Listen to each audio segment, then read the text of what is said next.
ایرانی supreme leader آیت اللہ خامنہ ای کو نشانہ بنانے کے حوالے سے امریکی صدر ڈونلڈ ٹرمپ اور اسرائیلی وزیر اعظم نیتن یاہو کے درمیان ہونے والی انتہائی خفیہ منصوبہ بندی کی اندرونی کہانی منظر عام پر آ گئی ہے۔ غیر ملکی خبر رساں رپورٹ کے مطابق اس آپریشن کا فیصلہ ایک ایسی ٹیلی فونک کال پر ہوا جسے نیتن یاہو نے ایک تاریخی موقع کے طور پر پیش کیا تھا۔ حملے سے 48 گھنٹے قبل نیتن یاہو نے صدر ٹرمپ سے رابطہ کیا اور تازہ انٹیلیجنس کے حوالہ دیتے ہوئے قیادت کو ختم کرنے والے حملے کی وکالت کی۔ اسرائیلی وزیر اعظم کا موقف تھا کہ ایرانی قیادت اس وقت کمزور ہے اور خامنہ ای کی اپنے قریبی ساتھیوں کے ساتھ ملاقات کی اطلاع ایک ایسا موقع ہے جو شاید دوبارہ نہ ملے۔ رپورٹ کے مطابق ٹرمپ نے فوجی کارروائی کی اصولی منظوری دی، تاہم مداخلت کے وقت اور حالات کے حتمی فیصلہ نیتن یاہو کی سفارشات کی روشنی میں کیا گیا۔ وائٹ ہاؤس کے مطابق اس حملے کا ہدف ایران کی بیلسٹک میزائل صلاحیت کو ختم کرنا اور اسے جوہری ہتھیاروں کے حصول سے روکنا تھا۔ رپورٹ میں ایک حیرت انگیز انکشاف بھی کیا گیا ہے کہ ایران پر حملہ روکنے کے باضابطہ اعلان سے محض چند منٹ پہلے کی گئی ایک خفیہ سرمایہ کاری سے صرف 20 منٹ میں 840 کروڑ روپے کا منافع کمایا گیا، جس نے عالمی منڈیوں میں شکوک و شبہات پیدا کر دیے ہیں۔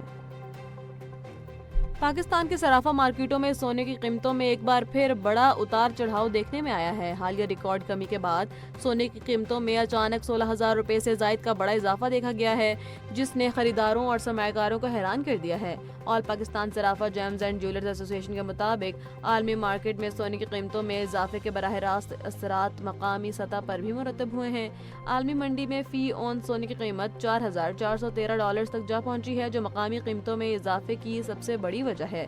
ایران اور امریکہ کے درمیان جاری تناؤ اور مشرق وسطیٰ کی صورتحال نے سونے کو محفوظ سرمایہ کاری بنا دیا ہے، جس سے طلب میں اضافہ ہوا ہے۔ عالمی منڈی میں ڈالر اور دیگر بڑے مالیاتی اثاثوں میں اتار چڑھاؤ بھی سونے کی قیمتوں پر بڑا اثر انداز ہو رہا ہے۔ اور پاکستان اور امریکہ کے درمیان اعلیٰ سطح کے رابطوں میں تیزی آ گئی ہے، جس کی تصدیق اب وائٹ ہاؤس نے بھی کر دی ہے۔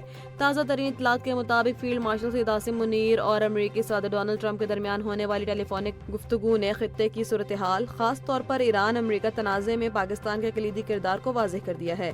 وائٹ ہاؤس کے ترجمان کیرولین لیوٹ نے ان رابطوں کی تصدیق کی ہے، تاہم جیرڈ کوشنر اور اسٹیو وٹکوف کی ممکنہ دورہ اسلام آباد کو حساس سفارتی معاملہ قرار دیتے ہوئے اس پر مزید تبصرے سے گریز کیا ہے۔ برطانوی اخبار فائنینشل ٹائمز کے مطابق پاکستان خود کو ایران اور امریکہ کے درمیان جنگ ختم کرانے کے لیے ایک مرکزی ثالث کے طور پر پیش کر رہا ہے۔ امریکی میڈیا کا دعویٰ ہے کہ امریکہ نے پاکستان کے ذریعے 15 نکات پر مشتمل ایک پیغام ایران تک پہنچا دیا ہے۔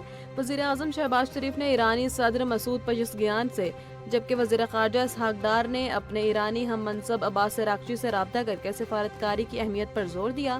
دفتر خارجہ نے واضح کر دیا کہ اگر دونوں فریق امریکہ اور ایران راضی ہوں تو پاکستان مذاکرات کی میزبانی کے لیے مکمل طور پر تیار ہے۔ سندھ ہائی کورٹ کے آئینی بینچ نے اساتذہ کے حق میں بڑا فیصلہ سناتے ہوئے ان کی تنخواہوں اور پینشن سے کٹوتی روکنے کا حکم دے دیا ہے۔ عدالت نے محکمہ خزانہ اور محکمہ تعلیم کی جانب سے ٹائم اسکیل کے فوائد ختم کرنے اور اضافی مراعات کی واپسی کے عمل پر حکم امتناع جاری کر دیا ہے۔ جسٹس کریم خان آغا کی سربراہی میں بینچ نے واضح کیا کہ آئندہ سماعت تک کسی بھی حاضر سروس یا ریٹائرڈ استاد سے کوئی جبری وصولی نہیں کی جائے گی۔ ایران اور امریکہ کے درمیان جاری کشیدہ صورتحال میں اسلام آباد ایک اہم سفارتی مرکز بن کر ابھرا ہے، جہاں دونوں ممالک کے درمیان ممکنہ مذاکرات کی خبریں عالمی میڈیا کے شہ سرخیوں میں ہیں۔ اگرچہ ایرانی وزارت خارجہ اور اسپیکر باقر غالباف نے اب تک کسی بھی قسم کے براہ راست مذاکرات کی تردید نہیں کی ہے، تاہم بین الاقوامی ذرائع کچھ مختلف اشارے دے رہے ہیں۔ العربیہ اور اسرائیلی میڈیا کے مطابق نئے ایرانی سپریم لیڈر آیت اللہ مجتبی خامنہ ای نے پس پردہ مذاکرات کی حمایت کی ہے تاکہ جنگ کو مزید پھیلنے سے روکا جا سکے۔ حالانکہ اس سے قبل انہوں نے سخت شرائط بھی پیش کی تھیں، جبکہ امریکی صدر ڈونلڈ ٹرمپ نے سوشل میڈیا پر دعویٰ کیا ہے کہ ایران کے ساتھ انتہائی تعمیری اور گہری بات چیت ہوئی ہے اور وہ ایک حتمی معاہدے کے لیے 5 دن کا وقت دے رہے ہیں۔ عالمی میڈیا کے مطابق پاکستان نے ایران اور امریکہ کے درمیان اعلیٰ سطح کے مذاکرات کے لیے اسلام آباد کو بطور غیر جانبدار مقام پیش کیا ہے۔ توقع ہے رواں ہفتے ہی امریکی وفد پاکستان پہنچے گا۔